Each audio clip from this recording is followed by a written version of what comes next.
You're listening to the Womanpreneur podcast. Empowerment in business and life. Hi, welcome back to the Womanpreneur podcast. My name is Melissa Moats, and I'd love to introduce you to Amanda McEwen, my dear friend and co-host. I would love to introduce you to Amanda Klein. And this is a long list of things now, so let's see if I can get it right. Amanda is a marketing guru. She is a humanitarian. She is currently Mrs. Red Rock, which is she's competing for Mrs. Nevada, which is part of the Mrs. America pageant. She sits on the board of the American Cancer Society, does a lot of do-gooding in her world.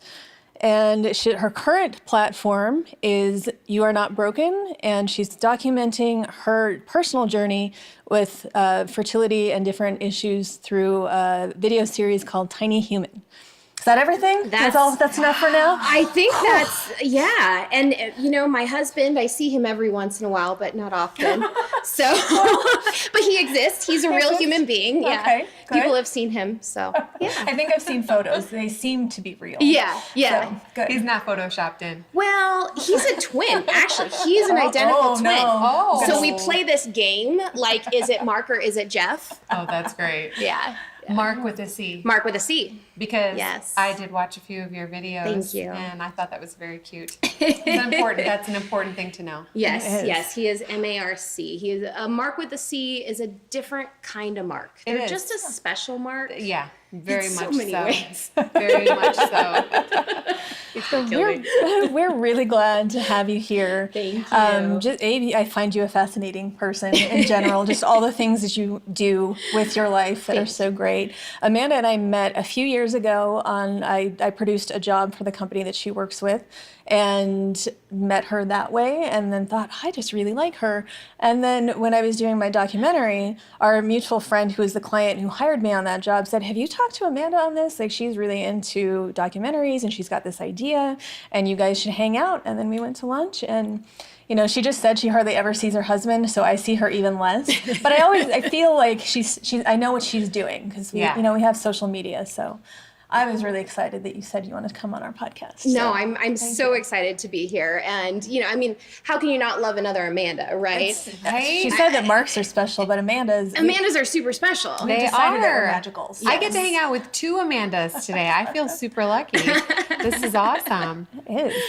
So I don't even know where we should start with you because there's so many things. Well, we were definitely talking about, we always have a theme that goes along with our podcast. And then we were talking about a big buzzword that came up with the topic of Amanda is courageous. Mm-hmm. And I think that's a really great word to define so many of the things that you're involved in. And I mean, I'm meeting you today for the very first time. Amanda sent me a link to your website and I was going through looking at everything and I was so inspired by everything that you're doing. Thank It's you. incredible. And courageous is definitely a word that clearly defines a lot of your journey. So what do you want to tell us about? Like, where do you want to start? Well, I've been called many things in my life. Courageous is not usually one of them. So thank you for that. Well, it should be one of the things that people call you because it's very well deserved.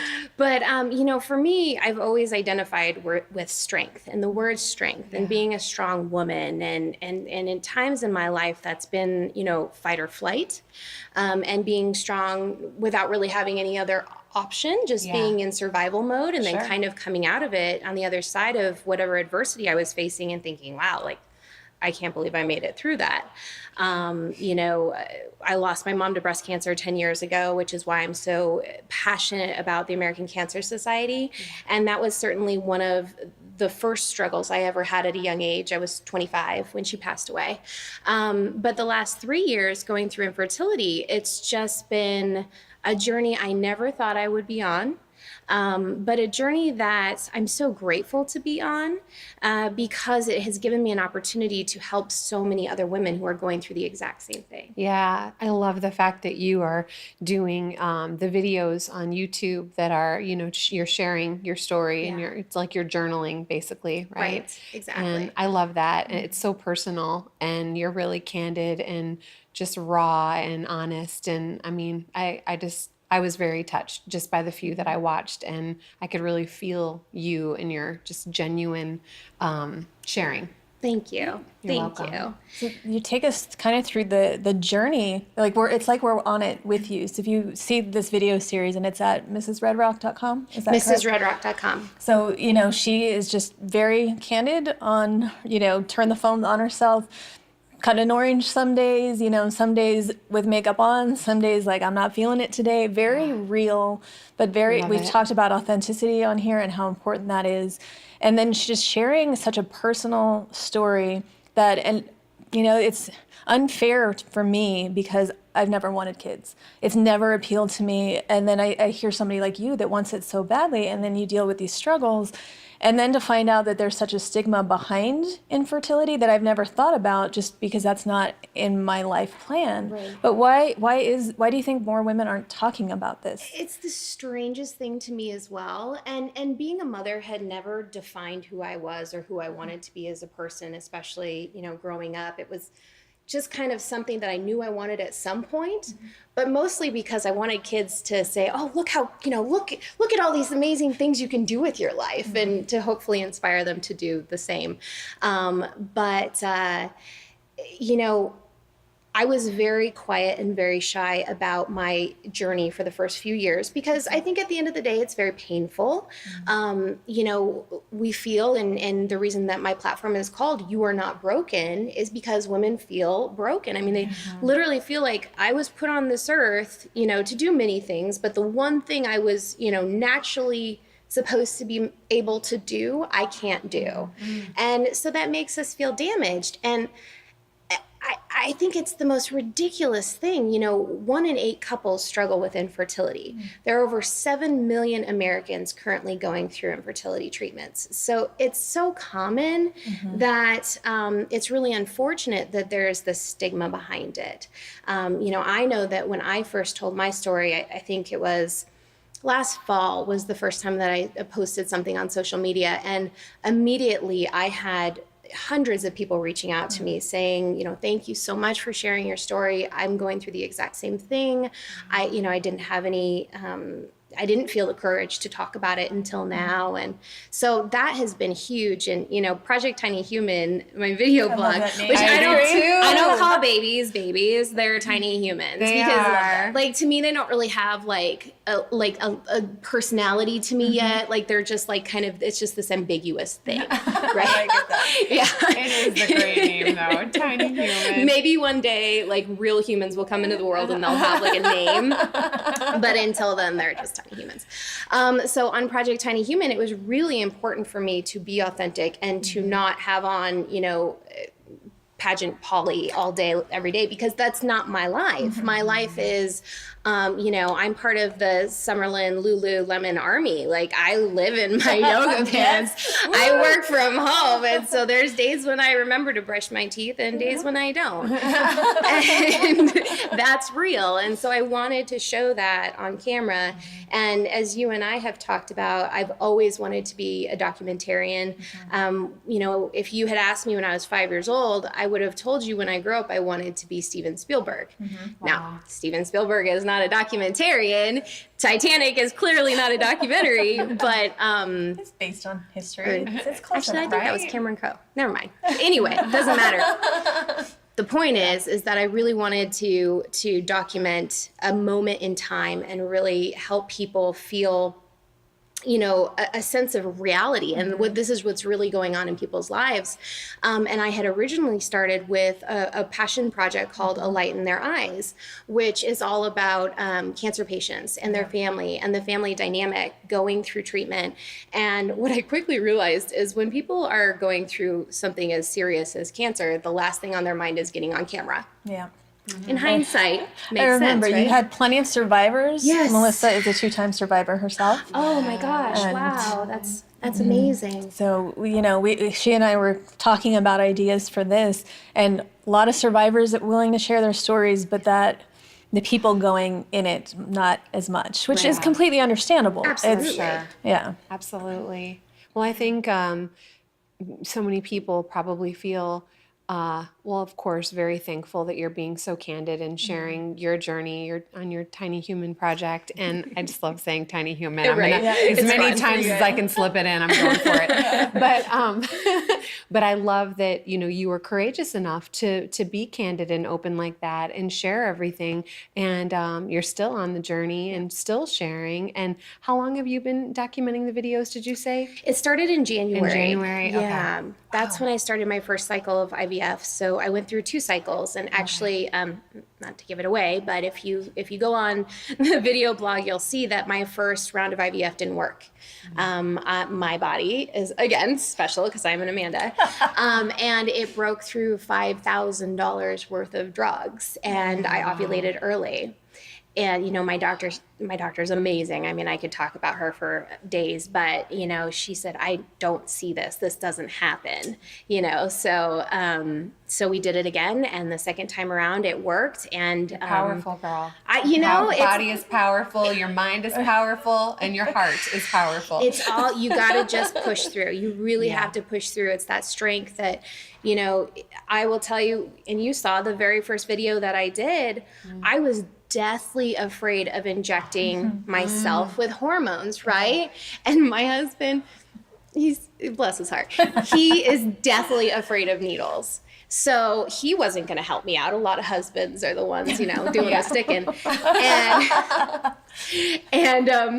and he wasn't going to have it. And so I was like, okay, I got to do this myself. I got to learn to just, deal with the needles. And I was so afraid. And now coming, 4 months later, looking from the outside, it's like, oh, that was nothing. That was nothing. And it's just amazing how much you can overcome and accomplish when you lead with that strength. It's true. Determination Yeah. too. And when we talked about passion projects, I talked about my theory in most things, that have I done everything I can possibly do? And if not, you got to try something else. You have to keep going. And that is a big part of being successful at whatever it is. And in your case, it's creating a tiny human. Right. And you didn't take, not that you took the first time when it didn't work, you didn't just, think, okay, that's fine, I'm going to just try it again. I'm sure there's a lot of heartache that goes with that. But you got back out there and you're like, nope, this is something I want. This is important to me. We're going to keep trying. Well, and there was that moment. Where my husband was like, I'm tired of watching you go through this. I can't, you can't do this to yourself anymore. And, I did think for a moment, well, maybe this is it. And maybe we should move to adoption, because we always thought of adoption as well. And I said, no, you know what? We're going to figure this out. And I'm good. I can do it. I can take it. But, the passion projects and, allowing your dreams to kind of evolve over time, I think is really important and part of being courageous, because when the original concept that I had for the documentary didn't work out, I said, okay, if nobody else is willing to be on camera for me, I guess I'll be the guinea pig and I'll be the one to go on camera. And it ended up actually not only helping so many people, but it almost was better because, I was telling my story. Right. There's a deeper connection. Right. You would have had the connection with it anyway. Even when you were talking about the light in their eyes, it was, you and I talked about that a long time ago. I was going to try to help her with it, and I was sad when it didn't work out. But I lost my aunt to breast cancer, when I was a kid. But it's that icky, to use your word, disease that affects all of us. Every single person, whether you've been through it like you have, you've lost somebody like we have, but you have friends and you see just the impact that it has. Everyone's lives are touched by cancer right now at this point. Yeah, and people are very vocal about that, though. There's, F cancer, and there's all these movements out there. But then when it comes to this journey with infertility, because that's, maybe I just wasn't aware because I wasn't thinking about those things.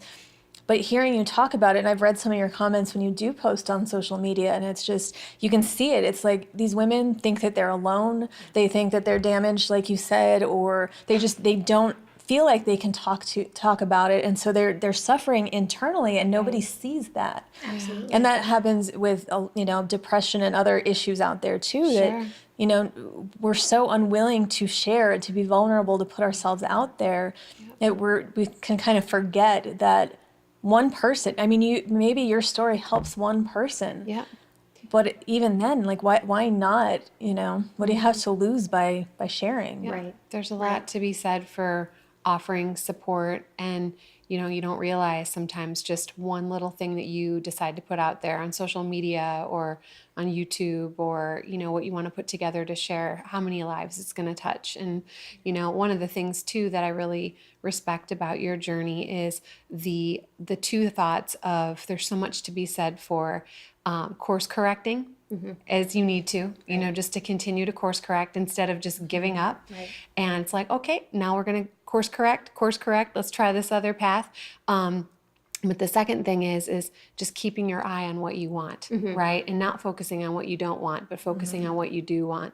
And that was a big thing for me with my cancer journey, was I just kept focusing on what I wanted, which was I wanted to be healthy. I wanted to be cancer free. And so that was like, I would meditate on that. I would put myself through little, exercises, mental exercises, where I would literally thank all the cells in my body for being healthy for me, being strong for me. And it was just really keeping my eye on the prize as far as the outcome that I wanted. And I really can feel that from you. It's just, you're so focused on the outcome that you want, and you're just going to keep course correcting and, as much as you have to. Yep. And that's so inspiring. It's just so, so awesome. Now, don't get me wrong. When this tiny human comes into the world, they're already going to be in so much debt. I mean, don't even talk about a student debt. Or student loan. They're going to be lucky to have a life loan. You'll just tag your medical expenses as part of their debt, not your debt. Right. They need to work that off. Yeah, they because do. it was for them. Oh, and so rather than getting an allowance, they're just going, I'm just going to deduct. You took the words right out of my mouth. I was going to say, you have to, maybe you could make her a really nice spreadsheet, Amanda. Ooh, I love spreadsheets. No, she's one of me when it comes to that. You two might be the girly, happy, brightly colored people, but she's with me on the spreadsheet. So I love it. I'll take that as a win. I love that you walked in today in your hot pink dress, in your amazing leopard sweater, and I'm basically wearing what looks like a picnic table. It's a yellow picnic table. Yellow picnic table. I love it. And Amanda says to me, I also love pink. It's my favorite color. And then I said, I Other love Amanda, pink. not me. Other Amanda, yeah. Not Amanda McEwen. We all know about, we've talked a lot about this, but then you were really after my heart when you said, and my second favorite color is yellow. It's true. I don't think there's enough yellow in the world. There's not. There's really not, because you go to the store and you try and find yellow, and there's a lot of pink, there's a lot of black, Yeah. there's a lot of blue. There's not a lot of yellow. I think it's because not a lot of people can pull it off. That would be me. It Pale takes girls a special can wear person yellow. to rock the yellow.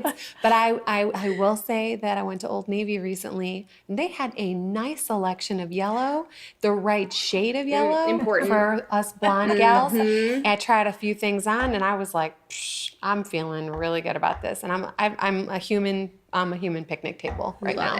I love it. I'm into it. But sorry, I digress. I just thought I'd throw a little side. I love it.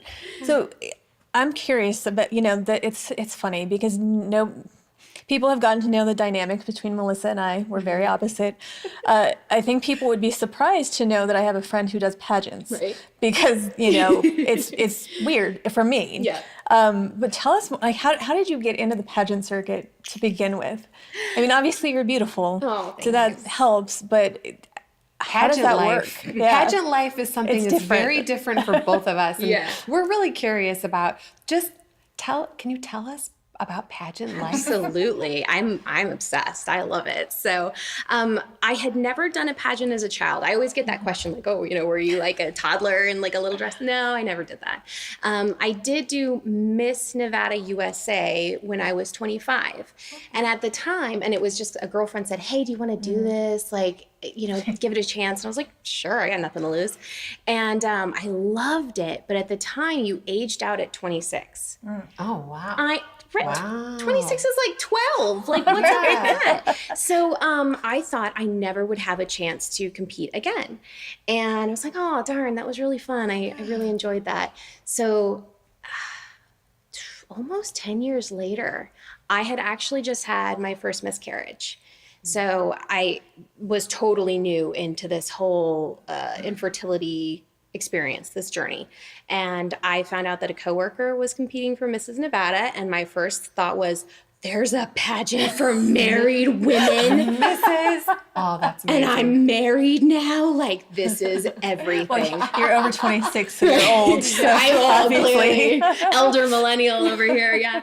So I immediately walked over to her and I was like, I know you don't even want me to know that you're doing this outside of work because we're coworkers, but I know you're doing Mrs. Nevada and I want it. Tell me all the things. Tell me what I need to do. And so she introduced me to the director, and Jackie is wonderful, our pageant director, and I've just loved it ever since. And this is my third year competing.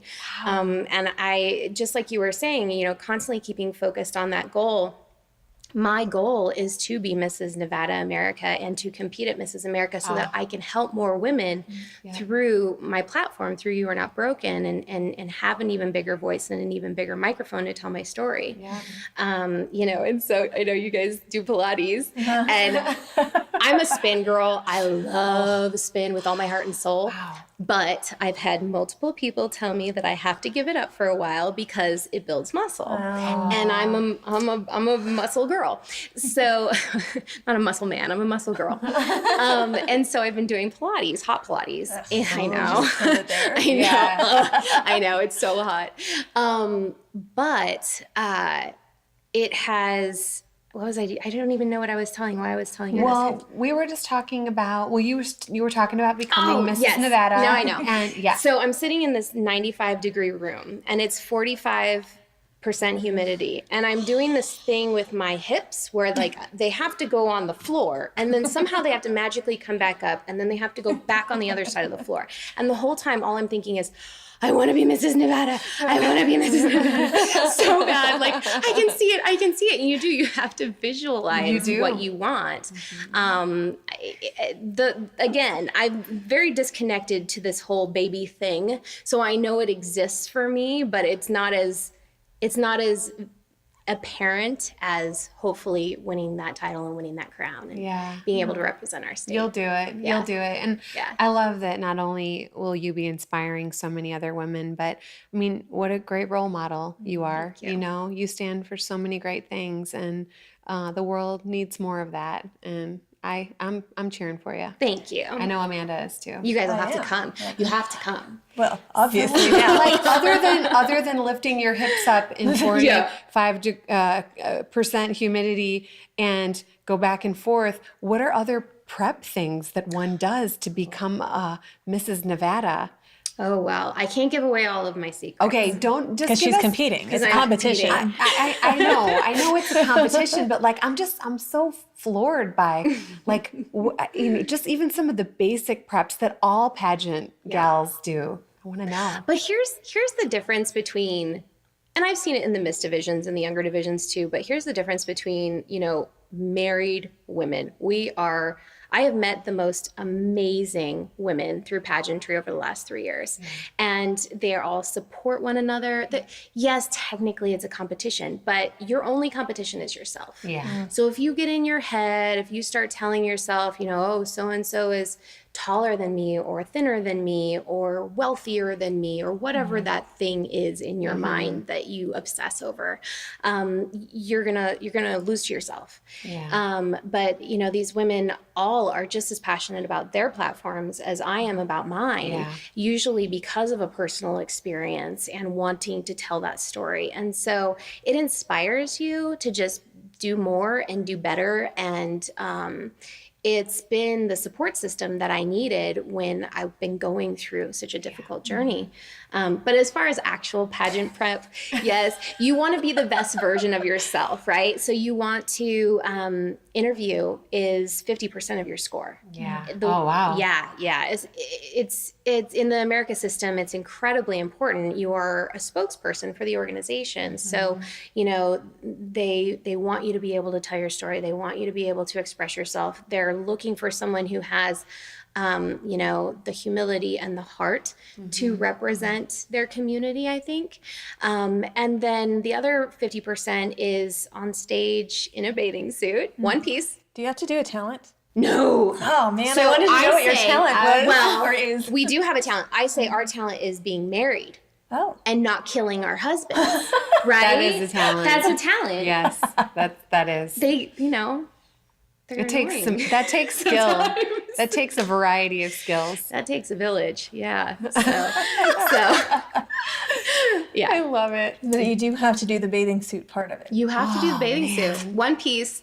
But that's the courage to get up there on stage. And you don't have to be a Victoria's Secret model, but you have to have that confidence. Yep. That's a whole carry different yourself. level of courage right there. High heels, bathing suit, people watching. That combination for me makes my heart like I don't know. Yeah. It's like a heart flutter, but in an anxiety kind of way.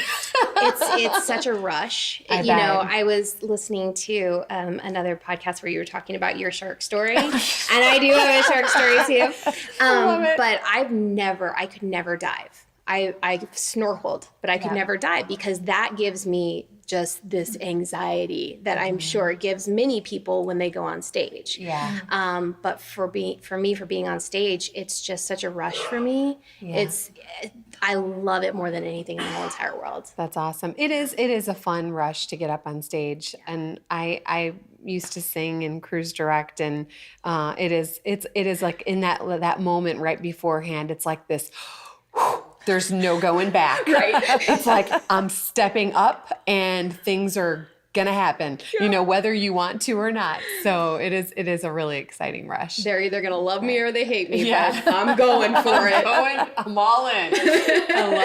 I love it. Oh my goodness. Wow. Well, that is courageous. Yes. And then your work background, but you went, if I recall, did you go to school for film or for marketing? I Or wanted to neither? go to film school. Wanted to go to film. I That's wanted what to it go to was. film school. I ended up going to journalism school because I wanted to be in broadcast journalism, which it's funny how your life works out, right? Things just kind of come full circle eventually. They do. Yeah. But I always wanted to be in broadcast journalism, ended up going down the advertising and marketing route because I've made more money doing it. And I was working at Best Buy at the time in college, and they paid $4 more an hour to be a public relations intern at the hospital. Oh, yeah. So that's how I got into healthcare marketing. I was like, pays more than Best Buy. And I never thought in a million years I would work in healthcare. But I kind of just fell into it. And I actually tried at one point to go do something else, and it just wasn't the same. It felt like selling widgets to me. So I've just got such a passion for it. But yeah, I did want to go to film school. I think maybe at some point I will. I do also have my executive MBA from UNLV because I love UNLV. So I went to UNR for my undergrad. I went to Nevada, and I met my husband in my undergrad. Mark with a C. Mark with a C. And Who's not dead. Who's not dead, I swear. and he's locked up in a closet at home. That's different. He deserves that. He deserves that.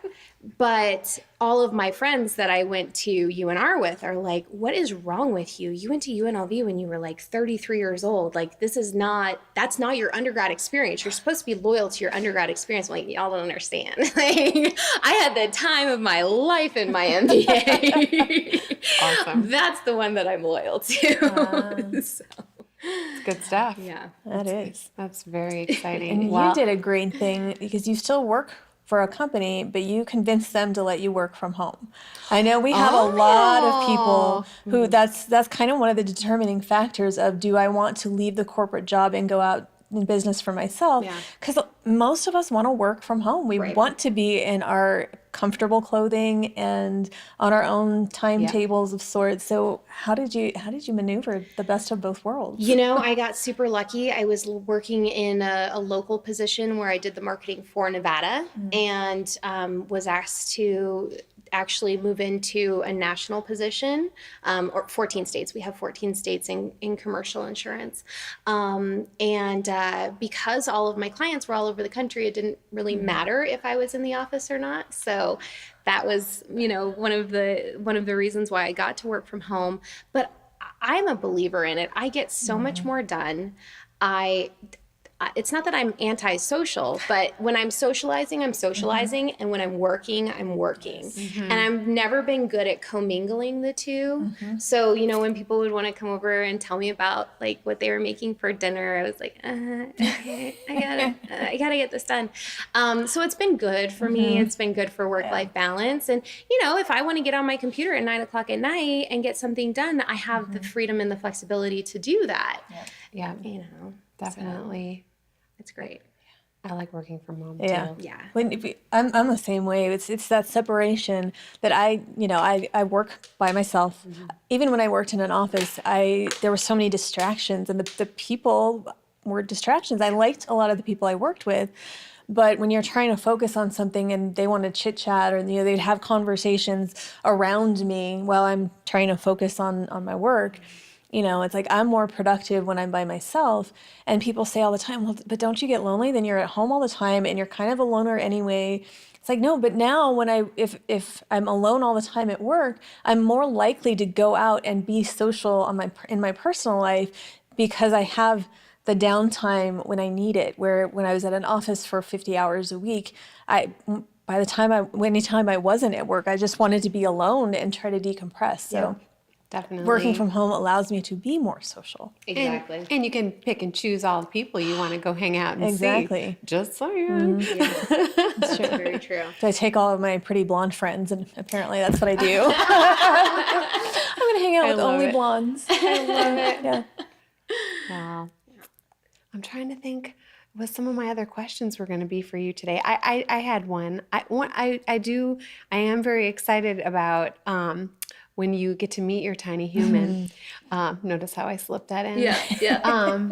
You know, what do you think, what would you like to share with your tiny human that you've gone through, you know, or you're going through right now, that, you know, when your tiny human maybe gets a little bit bigger and gets a chance to look back and hear, you know, what you went through and where your mind and your heart was, what would be something you'd want to share with your tiny human? Well, we have, and I've shared this on social media, we have 3 girls and a boy, meaning that we have 4 embryos, frozen embryos.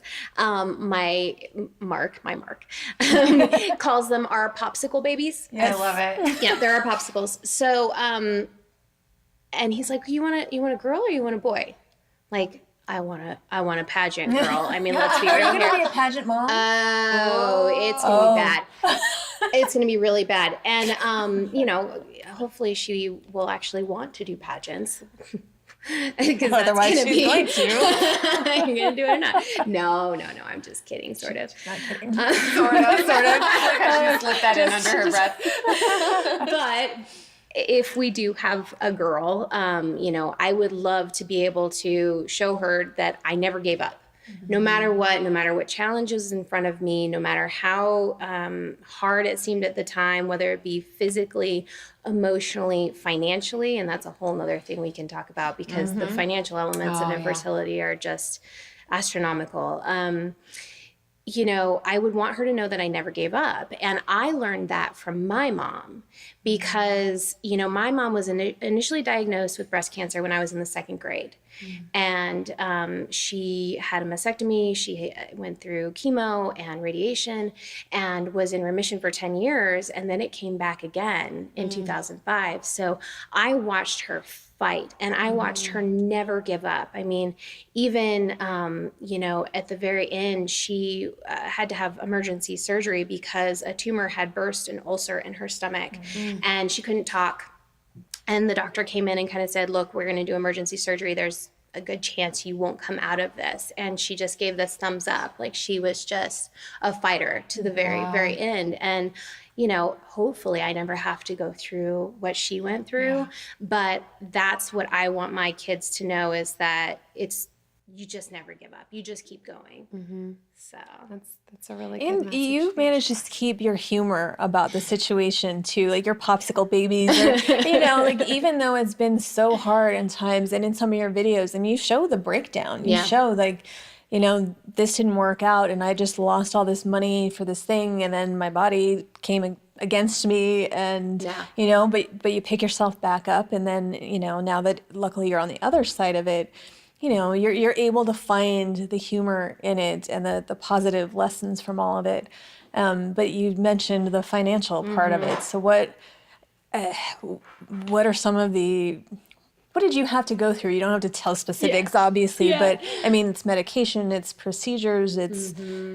So to tell you a little bit more about, you know, why we're going through infertility, I have what's called a bicornuate uterus, or a heart-shaped uterus, which sounds so sweet and lovely, but it's not. Let me tell you what, it's not. And because of that, we have to hire a surrogate or a gestational carrier. So they're just the oven, they're just the house, you know, there's no DNA element of that human being that is part of this baby. So as a result of that, it is incredibly expensive. I mean, we're talking 6 figures, and my husband and I have been blessed with amazing careers, and we have very supportive family. And, you know, we want this so bad that if we have to take out a tiny human loan, we'll do that too. Tiny human loan. But you know, most people don't have the resources that we do. And so actually next month, I am going to Washington, D.C. and to Carson City to advocate for not only infertility awareness, but access to care. Because a lot of people just don't know about it. Right. And, you know, because we don't talk about infertility, employers don't know how big of a deal it is. Legislators don't know how big of a deal it is. And so that's a huge piece of it. But going back to your point about, you know, it's okay to cry. It's okay to show emotion. It's okay to have tears. You have to have the tears with the laughter. You have the laughter because otherwise you'll go crazy. But you have to have the tears too, because that has really helped me kind of get to the other side of this. You know, if I hadn't broken down emotionally, I would just you know, it will be pent up, and you can't just push the real stuff aside. And a lot of, I would say, us do, because I have the tendency too of, I don't have time to deal with that right now. I'm just going to push it away or whatever that is, you know, and maybe eventually I'll come back to it. Sometimes it just works itself out. But I think a lot of times that's what happens, is people just allow so much to build up, and then they hit that point and they just break, whether it's in anger or if it's sadness or whatever it is. Absolutely. And then it shocks everybody around, because they had no idea that anybody was going through it. Right. And that's a very dangerous place to be. And yet it's such a common place to be. It's important to express yourself, I think, in real time, you know, as it's happening. And I do really appreciate that, you know, you've been so open and allowed yourself to be vulnerable, and also have a really great sense of humor about your popsicle babies. That is hysterical. And there was one more thing, but when this airs, the event will have already happened, but you are working on another event, because you're working on 8 million and 2 things at any given time. She's such an underachiever. Tell us about this event that you're holding. So the event is called Rock for Health, and it is a women's health event at Tivoli Village. It'll take place next week, May 5th. But hopefully it'll be an annual thing. And I've even had people ask me to do it in other cities. So that might happen as well. But it's all about allowing women to have this conversation. And Emily Simpson from the Real Housewives of Orange County. You're looking at me as if I would know. As I was saying that, she looked at me. You should look at Melissa. I've never watched a Housewives. I haven't watched it either. I haven't watched it either. But you should. Okay. You should, because I heard that you're a Survivor fan, and this is like. Yes. This is good. It's just like Survivor. It's so good. Yeah. Survivor. Whole new level of Survivor, right? It's Lululemon Survivor. Yeah. So Emily is a cast member on The Real Housewives of Orange County, and her story is just amazing. She, you know, her and her husband battled infertility. She actually had to deliver her twins at 4 months, and unfortunately they didn't make it. And but today she has 3 beautiful children, and her sister was her surrogate. And yeah. And so she's going to come and she's going to tell her story. I'm also speaking, and then Dr. Carrie Bedient with the Fertility Center of Las Vegas is also speaking. She's my doctor, and like I said, her. I love her. Well, I love her for a very specific reason. Other than the fact that she's a genius, is she can handle my level of crazy. Like, she can put up with me. No joke. I went to everybody in town, and I don't think they knew what they were getting themselves into at the time. Like, I think eventually it would have come to a point where they're like, we don't want your money. Here, take it. We'll pay you to leave us. Leave. And Dr. Bedient is just, first of all, she's been through it. She knows what it's like to battle infertility, but she's just cool, and she's got a sense of humor too, and she puts up with me. So. I love it. Sounds like you met your match, or she met her match, something but like that. in a good way. In a good way. Absolutely. Yeah. Your energy's matched. Yes. And you have a common goal. Yes. That's awesome. But we'll also have booths at the event, and my surrogacy agency will be there, because there's a lot of women who are interested in surrogacy, and they just don't. How do you become a surrogate? What does that entail? You know, there are a lot of women out there who can, you know, have a really great, successful pregnancy that, you know, could actually be giving back to couples like Mark and I. So, so there's an opportunity to learn about that as well, and then also adoption. And I know a lot of women who have said they really love to be pregnant. They really enjoy being pregnant. And it's that whole process. Yeah. I know a few women who have shared that. My sister being one of them. She just had her second baby, and she said, I don't know what it is. After I had my first baby, she said, I really missed being pregnant. And I was like, really? Oh, that's interesting. You know, I mean. It's never appealed to me in any way at all, not even a tiny little bit. But I'm sure there are a lot of women who would want to know about how to be a part of that journey. So that, and give back in that very special, unique way. So. Because sometimes, you know, maybe you don't have money to give to a cause. Right. But that, you know, I think people like us are always looking for ways to help. Like, that's why this podcast exists now, is that neither one of us wants to be in front of camera talking about ourselves, but we feel like we can help with everything that we've learned in business and in other parts of life, and then bringing people on like you who are just, you know, going to change the world. And we love that, because we think that everybody can change the world. Like, we all can change, you know, the world. in whatever way that you can. And some it's financial, some it's time that they can give. There's so many different ways. Sometimes it's just listening to somebody who needs to talk, so that they don't keep everything inside and they just let it out. So we're very grateful to you for coming to join us. Thank you so much for having me. Thank you for being here, and I'm excited to watch everything just kind of unfold. And Mrs. Nevada, fingers crossed. Yeah, oh yeah, we're cheering for you all the way. Thank you. And your tiny human. Thank you. We're cheering for your tiny human too. See how many times I slipped in saying it. You did pretty good. Fun to you say did pretty good. Yeah. Thank you so much for being with us today. Oh, thanks so much, you guys. This was great. Thanks for tuning into the Womanpreneur podcast. Until next time, you've got this.